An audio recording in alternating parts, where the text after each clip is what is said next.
Welcome back, folks. It's Jab Anima back again. Let's talk about how you will progress as a Blender artist. Learning Blender is just like any other skill, which means you have to put in your time and you have to constantly expand your knowledge.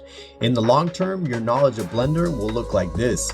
In the beginning, you'll struggle a lot, and then once you get past this level, your skills will expand until you reach a plateau. But actually, this is a fractal. It's a repeating pattern, because actually what your progress looks like is an infinite number of loops just like this.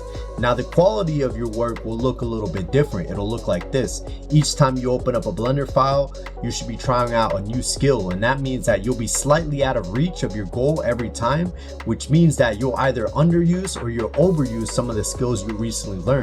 But your goal should be to try to utilize those new skills and push your limits every time. But that leads us to a problem, because if we put these tables together, we can see that there's going to be many times when your skills have increased, but because you're still trying to perfect the skills, it won't reflect on the final product. Ironically, this is that point that you should be closest to success, because you're one step away from being able to correct those errors that you made with your new skills. So this is not the time to get stuck, but to publish those projects, because once you get those projects out of the way, that's when you're going to end up publishing your best work.